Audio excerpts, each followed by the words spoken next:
Viewers எல்லாருக்கும் வணக்கங்க. இன்றைக்கி நம்ம யூடியூப் சேனலில் திருப்பாவை 5வது பாடல் தான் பார்க்க போகிறோம்.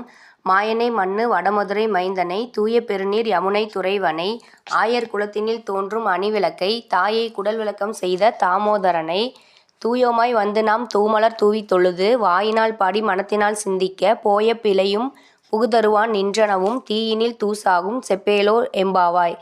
இந்த பாடலுக்கான விளக்கத்தை நம்ம இப்போ பார்ப்போம். வியப்புக்குரிய செயல்களை செய்பவன் கண்ணன். மதுராபுரியில் அவதரித்தவன்.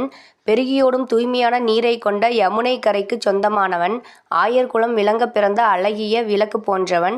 தேவகியின் வயிற்றுக்கு பெருமை அளித்தவன். இவனது குறும்பை பொறுக்காத வளர்ப்பு தாய் யசோதை இடுப்பில் கயிறை கட்ட அதனால் ஏற்பட்ட தழும்பை உடையவன். அத்தகைய கண்ணனை நாங்கள் நீராடி தூய்மை நிறைந்தவர்களாய் வந்து தூய மலர்களை தூவித் தொழுகிறோம். அவன் புகழை வாயினால் பாடி அவனை மனத்தினால் சிந்திக்கிறோம்.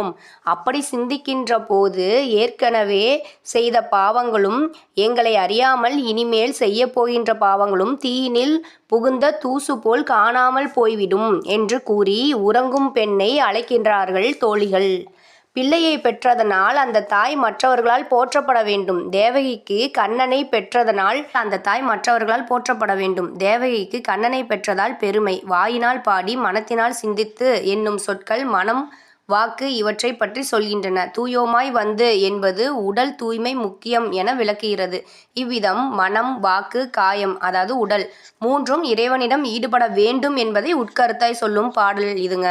என்னங்க இன்னைக்கு இந்த நிகழ்ச்சி பிடிச்சிருக்குன்னு நினைக்கிறேன். இந்த நிகழ்ச்சி பிடிச்சிருந்தா லைக் பண்ணுங்க, கமெண்ட் பண்ணுங்க, ஷேர் பண்ணுங்க. மறந்துடாதீங்க வியூவர்ஸ், சப்ஸ்கிரைப் பண்ணுங்க. பபாய்.